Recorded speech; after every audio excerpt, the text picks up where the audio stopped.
Hello students, welcome back to my channel Shubham lecturer. जितने भी student 12th में हैं और जिनको बोर्ड एग्जाम 2023 देना है वो आज के इस वीडियो को शुरू से लेकर लास्ट तक देखेंगे, क्योंकि आपका बोर्ड एग्जाम बहुत ज्यादा नजदीक आ चुका है। ऐसे में अब आपको चैप्टर वाइज क्वेश्चंस पढ़ना होगा।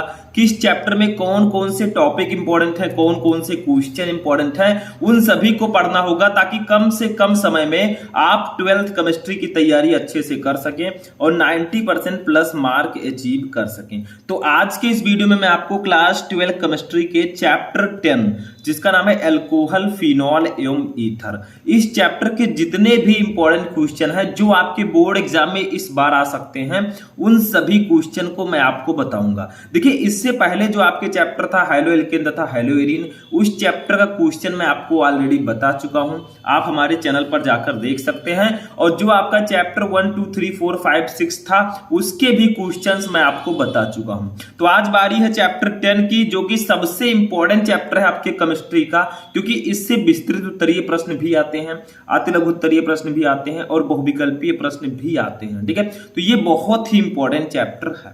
तो देखिए, हम इस वीडियो में अल्कोहल, फिनॉल एवं ईथर के बहुविकल्पीय से लेकर विस्तृत उत्तरीय तक जितने भी इंपॉर्टेंट क्वेश्चन है सभी को पढ़ेंगे। पहले हम बहुविकल्पीय प्रश्नों को पढ़ेंगे आंसर के साथ, फिर अति लघु उत्तरीय प्रश्नों को आंसर के साथ, फिर लघु उत्तरीय प्रश्नों को, और एटलीस्ट हम विस्तृत उत्तरीय प्रश्नों को पढ़ेंगे। तो चलिए वीडियो को स्टार्ट करते हैं। बहुत ही इंटरेस्टिंग वीडियो है। तो सबसे पहले आप लोग इस वीडियो को लाइक कर दीजिएगा, चैनल पर चैनल को भी सब्सक्राइब कर लीजिएगा ताकि सभी वीडियो आपको टाइम से मिलते रहे। ठीक है, तो चलिए स्टार्ट करते हैं। सबसे पहले हम देखेंगे इस चैप्टर से कौन कौन से ऑब्जेक्टिव क्वेश्चन इंपॉर्टेंट हैं। तो सबसे पहला हेडिंग रहेगा बहुविकल्पीय प्रश्न।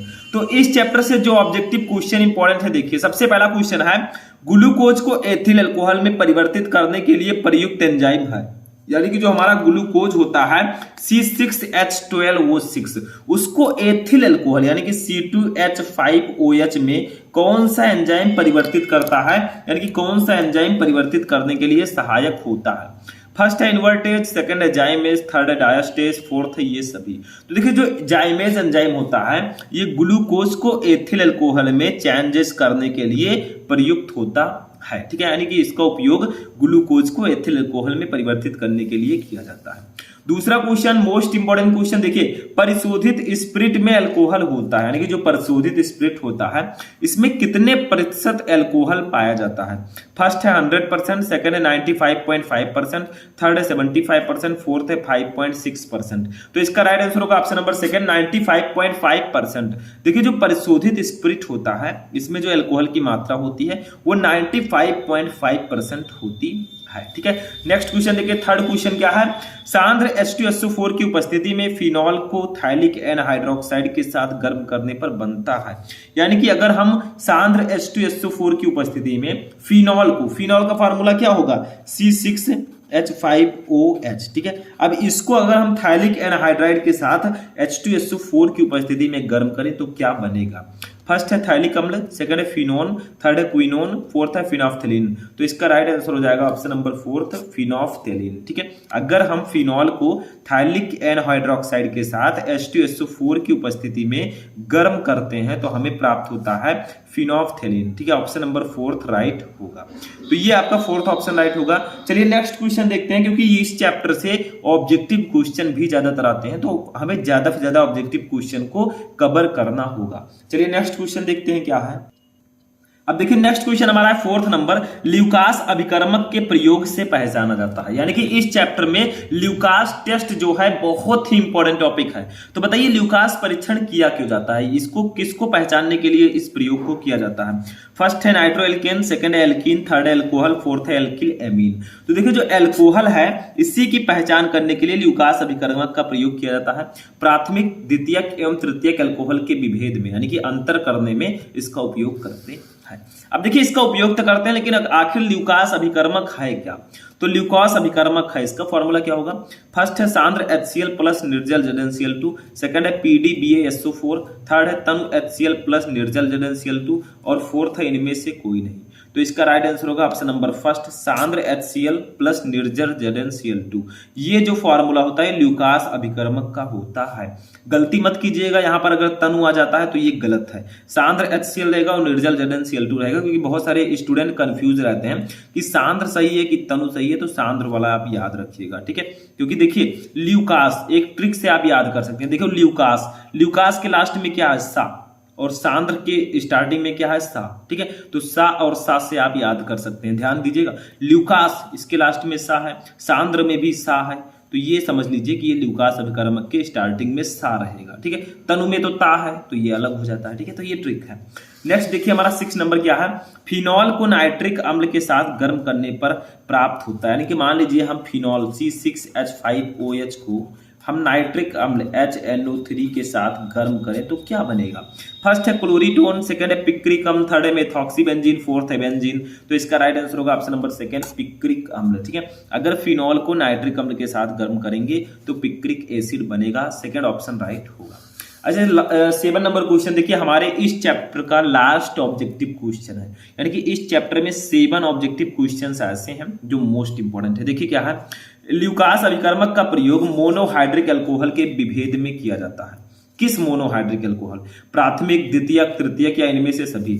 तो देखिए आपके पास 4 ऑप्शन है, तो इसका राइट आंसर होगा ऑप्शन नंबर फोर्थ, इनमें से सभी। यानी कि ल्यूकास अभिकर्मक का प्रयोग मोनोहाइड्रिक अल्कोहल के विभेद में किया जाता है। ल्यूकास अभिकर्मक का प्रयोग प्राथमिक, द्वितीयक एवं तृतीयक तीनों के विभेद में हम करते हैं, तो इनमें से सभी वाला ऑप्शन राइट होगा। तो फोर्थ ऑप्शन राइट होगा, कुछ भी नहीं इसमें। तो ये थे आपके ऑब्जेक्टिव क्वेश्चन 12th केमिस्ट्री के चैप्टर 10 के, ठीक है। समझ में आया। चलिए नेक्स्ट क्वेश्चन देखते हैं क्या है। अब देखिए नेक्स्ट क्वेश्चन जो हमारा होगा वो अति लघु उत्तरीय प्रश्न होगा। अभी तक हमने देखा कि इस चैप्टर से कौन कौन से बहुविकल्पीय प्रश्न इंपॉर्टेंट थे, अब देखेंगे कौन कौन से अति लघु उत्तरीय प्रश्न इंपॉर्टेंट है। फर्स्ट क्वेश्चन है, एल्कोहलों की जल में विलयता समझाइए। यानी कि जो एल्कोहल होते हैं इनकी जल में विलयता आपको बतानी है कि कैसी होती है, ठीक है। जल में विलयता, तो देखिए प्रथम 3 सदस्य जल में अत्यधिक मिश्रणीय होते हैं। एल्कोहल के जो प्रथम 3 सदस्य होते हैं वो जल में अत्यधिक मिश्रणीय होते हैं, लेकिन अणुभार बढ़ने के साथ साथ, ठीक है, अणुभार बढ़ने पर जल में विलयता घटती है। यानी कि जितना ज्यादा अणुभार बढ़ेगा, जैसे मान लीजिए हम मेथिल अल्कोहल लेंगे तो CH3OH है, इसका अणुभार थोड़ा कम है। अगर मान लीजिए हम ले लेते हैं एथिल अल्कोहल C2H5OH, ठीक है, तो अणुभार बढ़ रहा है। देखिए CH3OH का अणुभार कम है, C2H5OH का अणुभार ज्यादा होगा, तो जो C2H5OH होगा, ठीक है। यानी कि अणुभार बढ़ने पर जल में विलयता घटती है, तो अगर C2H5OH होगा तो उसकी विलयता कम होगी, जबकि CH3OH की विलयता ज्यादा होगी, ठीक है, क्योंकि जितना ज्यादा अणुभार होगा उतनी ही विलयता कम होगी। अब देखिए जल में विलयता हाइड्रोजन आबंध बनने के कारण होती है। यानी कि जो जल में विलयता होती है वो हाइड्रोजन आबंध बनने के कारण होती है। जब देखिए जल जो होता है इसमें हाइड्रोजन बॉन्ड पाए जाते हैं, ठीक है।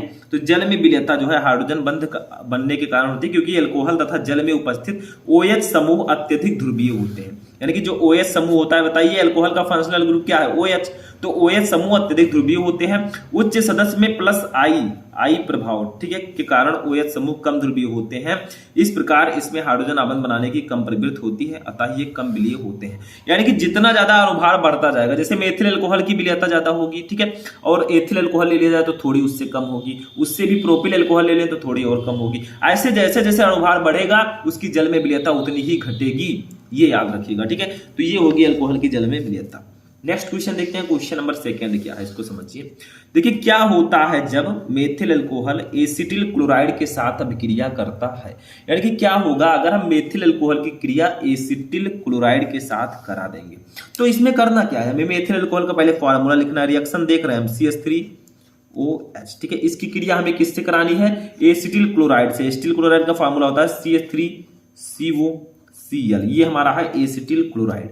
अब इन दोनों का हम रिएक्शन कराते हैं तो बनेगा क्या, देखिए हमारा बन जाएगा CH3C, ठीक है। अब देखिए एक वो यहां से हमारा आ गया, ठीक है, वो यहां से देखिए CH3C, ये आपका C हो गया, एक वो आपका ये हो गया, ठीक है, एक वो हम यहां से ले लेते हैं, ये हमने ले लिया, और CH3 को हम भी ले लेते हैं CH3।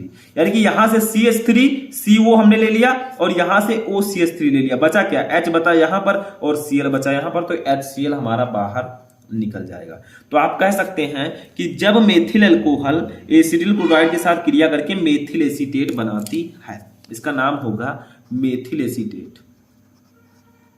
Methyl acetate, acetate. तो आप कह सकते हैं, देखिए क्या था, क्या होता है जब मेथिल अल्कोहल एसिटिल क्लोराइड के साथ क्रिया करता है, तो मेथिल अल्कोहल एसिटिल क्लोराइड के साथ क्रिया करके मेथिल एसीटेट बनाती है। तो ये हमारा मेथिल अल्कोहल है, ये एसिटिल क्लोराइड है, दोनों की क्रिया हुई तो मेथिल एसीटेट बना, CH3COO और HCl हमारा निकल गया हाइड्रोक्लोरिक एसिड। बस हो गया, इसमें कुछ नहीं है, ठीक है, ये भी हो गया, समझ में आ गया। चलिए नेक्स्ट देखते हैं, ये आपका बैलेंस रिएक्शन चेक कर लीजिएगा। रिएक्शन देखिए, जब आप रिएक्शन लिखे तो वो बैलेंस होना चाहिए, ठीक है। चलिए थर्ड क्वेश्चन देखते हैं। अब देखिए थर्ड क्वेश्चन हमारा, विलियमसन की संश्लेषण विधि द्वारा डाई एथिल ईथर बनाने की विधि एवं रासायनिक समीकरण लिखिए। देखिए विलियमसन संश्लेषण विधि द्वारा हम डाई एथिल ईथर बनाते हैं, ठीक है। अब विलियमसन संश्लेषण विधि है क्या, देखिए इससे हम डाई एथिल ईथर बनाते हैं तो क्लियर है, लेकिन आखिर ये है क्या। तो देखिए विलियमसन संश्लेषण विधि में हम क्या करते हैं, सोडियम एथॉक्साइड को एथिल आयोडाइड के साथ गर्म करने पर डाई एथिल ईथर बनता है, यही विलियमसन संश्लेषण विधि है। यानी कि जब हम सोडियम एथॉक्साइड को एथिल आयोडाइड के साथ गर्म करेंगे तो डाई एथिल एथिल एथिल बनेगा, ठीक है। तो सोडियम एथॉक्साइड का फार्मूला क्या हो जाएगा, देखिए C2H5ONa, ये हमारा है सोडियम एथॉक्साइड। इसकी अब क्रिया किससे कराएंगे, एथिल आयोडाइड। देखिए एथिल आयोडाइड, एथिल आयोडाइड का फार्मूला क्या होगा, C2H5 एथिल, आई लगा देंगे आयोडाइड, ठीक है। ये हमारा हो गया, बीच में हम लगाएंगे गिब्स आउट, दोनों को हम गर्म करेंगे, ठीक है, हॉट। ये देखिए गर्म कर दिया मैंने। अब बनेगा क्या, देखिए डाई एथिल ईथर बनेगा। देखिए C2H5 हमने ले लिया, ये C2 ये वो ले लिया और ये C2H5 ले लिया, तो यहां पर क्या हो गया, C2H5O C2H5। देखिए यहां से C2H5 लिया, O ले लिया इसका, और यहां से C2H5 लिया, तो बचा क्या, यहां पर Na बचा, यहां पर I बचा, तो NaI हमारा बाहर निकल जाएगा। यही हमारा होगा विलियमसन संश्लेषण विधि। ये क्या है, die ethyl ether, die ethyl ether, ठीक है, ये हमारा डाई एथिल ईथर है। तो जब हम सोडियम एथॉक्साइड की क्रिया एथिल आयोडाइड से कराते हैं तो डाई एथिल ईथर बनता है और सोडियम आयोडाइड निकल जाता है, ठीक है। तो ये हमारा हो जाएगा विलियमसन की संश्लेषण विधि, बहुत इंपॉर्टेंट है, इसको भी नोट कर लीजिए। चलिए नेक्स्ट देखते हैं, क्वेश्चन हमारा क्या है, ये भी बहुत ज्यादा इंपॉर्टेंट है। देखिए प्रयोगशाला में फिनॉल बनाने की विधि का रासायनिक समीकरण लिखिए। यानी कि प्रयोगशाला में हम फिनॉल कैसे बना सकते हैं। फिनॉल का फार्मूला मैंने बताया C6H5OH, इसको कैसे बनाएंगे देखिए। तो देखिए सिंपल है, बहुत ही आसान है। देखिए प्रयोगशाला में फिनॉल बेंजीन डाइओजोनियम क्लोराइड के जलीय विलयन का भाप आसवन करके बनाया जाता है। यानी कि बेंजीन डाइओजोनियम क्लोराइड का हम H2O से अपक्रिया कराते हैं, ठीक है, भाप आसवन कराते हैं तो हमारा फिनॉल बनता है। अब आप लोग कहेंगे सर बेंजीन डाइओजोनियम क्लोराइड का फार्मूला क्या होगा, तो देखिए बेंजीन नाम से स्पष्ट है, C6H5 ये तो रहेगा ही। अब डाइओजोनियम क्लोराइड है तो N2Cl, ये हमारा हो गया। इस प्रकार से होगा बेंजीन डाइओजोनियम क्लोराइड का फार्मूला। इसका जल से क्रिया कराते हैं, यानी कि भाप आसवन कराते हैं, तो क्या बनेगा, देखिए गिब्स आउट लगाएंगे तो हमारा बन जाएगा C6H5। देखिए C6H5 ऐसे रहेगा, यहां से एक वो ले लीजिए और एक H ले लीजिए, तो हमारा क्या हो जाएगा OH, ये हमारा बन गया, ठीक है। क्या बना, ये फिनॉल, और प्लस देखिए N2 आप ऐसे लिख दीजिए N2। अब यहां से हमने O लिया, एक H लिया, अभी भी एक H बचा है, तो H यहां से और Cl मिलकर HCl का निर्माण कर देंगे, ठीक है। तो जब हम बेंजीन डाइओजोनियम क्लोराइड, देखिए इसका नाम लिख लीजिएगा आप लोग नीचे, बेंजीन डाइओजोनियम क्लोराइड, ठीक है, लिख देता हूं मैं बेंजीन डाइओजोनियम, ठीक है, क्लोराइड, तो जब हम बेंजीन डाइओजोनियम क्लोराइड की अपक्रिया जल से कराते हैं, इसका भाप आसवन करते हैं, तो हमें प्राप्त होता है फिनॉल, और नाइट्रोजन और हाइड्रोक्लोरिक अम्ल भी निकलता है। तो ये हमारा हो जाएगा प्रयोगशाला में फिनॉल बनाने की विधि। प्रयोगशाला में फिनॉल हमें बनाना है तो बेंजीन डाइओजोनियम क्लोराइड का जलीय विलयन का भाप आसवन करके हम बना सकते हैं। हो गया, सिंपल है, ये भी नोट कर लीजिए। चलिए नेक्स्ट क्वेश्चन देखते हैं। देखिए इस चैप्टर से अतलबुत्तरीय प्रश्न भी आते हैं, तो आपको ज्यादा से ज्यादा पढ़ना ही पड़ेगा। चलिए नेक्स्ट क्वेश्चन देखते हैं। अब देखिए नेक्स्ट क्वेश्चन हमारा क्वेश्चन नंबर 5। देखिए मेथिल अल्कोहल की ग्रिग्नार्ड अभिकर्मक के साथ अभिक्रिया लिखिए तथा इसके प्रमुख उपयोग लिखिए। यानी कि मेथिल अल्कोहल क्या होता है, इसकी ग्रिग्नार्ड अभिकर्मक के साथ अभिक्रिया लिखनी है और इसके प्रमुख उपयोग लिखने, यानी कि यहाँ ये कहाँ यूज किया जाता है। तो देखिए मेथिल अल्कोहल का फॉर्मूला सभी को पता है, CH3OH होता है, ठीक है, और इसकी अभिक्रिया हमें ग्रिग्नार्ड अभिकर्मक के साथ करानी है। तो ग्रिग्नार्ड अभिकर्मक को हम कैसे लिखते हैं, RMG X से हम इसको लिखते हैं, ये ग्रिग्नार्ड अभिकर्मक है। तो R क्या है, R है एल्किल, एल्किल की जगह पर हम मेथिल ले लेते हैं तो हमारा हो जाएगा CH3, ठीक है। MG ऐसे ही रहेगा, एक्स के जगह पर क्या लिख सकते हैं, एक्स का मतलब होता है हाइड्रोजन। हाइड्रोजन में कौन कौन से तत्व आते हैं, फ्लोरीन, क्लोरीन, ब्रोमीन, आयोडीन। तो कुछ भी ले लेते हैं, चलिए यहाँ पर Br ले लेते हैं। तो याद रखिएगा जो गिरगिनार्ड अपकर्मक होता है उसका फार्मूला होता है RMgX। तो R है एल्किल, तो एल्किल की जगह पर हमने मेथिल ले लिया। X है हाइड्रोजन ग्रुप, तो हाइड्रोजन ग्रुप की जगह मैंने Br ले लिया। तो इसकी हमने अभिक्रिया करा दी। तो हमारा बनेगा क्या, देखिए हमारा बन जाएगा CH, यहाँ से CH है, एक H ये ले लीजिए, तो ये बन जाएगा CH4। ठीक है, और क्या बनेगा, CH3 हमारा है, CH3, यहाँ से O ले लीजिए, O हमने ले लिया। ठीक है, Mg लिख दीजिए, MgBr ऐसे लिख दीजिए। ठीक है, तो ये हमारा बन गया। तो देखिए जब मेथिल अल्कोहल की गिरगिनार्ड अपकर्मक के साथ अपक्रिया कराते हैं तो मेथेन बनता है और CH3O MgBr भी बनता है। ठीक है, तो ये आपका हो जाएगा मेथिल अल्कोहल की गिरगिनार्ड अपकर्मक के साथ अपक्रिया। इसका नाम लिख दीजिएगा मेथेन। ठीक है, अब चलिए देखते हैं इसका यूजेस कहाँ है, यानी कि मेथिल अल्कोहल का यूज कहाँ कहाँ किया जाता है। तो देखिए कुछ यूजेस हैं। फर्स्ट है विंटरग्रीन तेल के निर्माण में, सेकंड है कृत्रिम रंगों के निर्माण में, थर्ड है पेट्रोल में मिलाकर इंजनों के में ईंधन के रूप में, और फोर्थ है वार्निश व पॉलिश बनाने में विलायक के रूप में। यानी कि 4 इसके मुख्य उपयोग हैं। सबसे पहला विंटरग्रीन तेल के निर्माण में, ठीक है, सेकंड है कृत्रिम रंगों के निर्माण में, थर्ड है पेट्रोल में मिलाकर इंजनों में ईंधन के रूप में, and fourth one is varnish व पॉलिश बनाने में विलायक के रूप में। तो इसके 4 जो मोस्ट इंपॉर्टेंट यूजेस हैं वो मैंने आपको बता दिए। ठीक है, तो ये थे आपके 5 मोस्ट इंपॉर्टेंट क्वेश्चन अति लघु उत्तरीय प्रश्न आपके इस चैप्टर के। अब हम देखेंगे आखिर इस चैप्टर के कौन कौन से लघु उत्तरीय प्रश्न है जो सबसे ज्यादा इंपॉर्टेंट है और इस चैप्टर से लघु उत्तरीय प्रश्न आने के चांसेस सबसे ज्यादा। देखिए लघु उत्तरीय प्रश्न में सबसे पहला है मेथिल अल्कोहल से डाई मेथिल ईथर कैसे प्राप्त करोगे, ये क्वेश्चन आ सकता है। ठीक है, यानी कि आपको मेथिल अल्कोहल से डाई मेथिल ईथर बनाना है। दूसरा देखिए क्यूमीन से फिनॉल बनाने की अभिक्रिया का समीकरण दीजिए।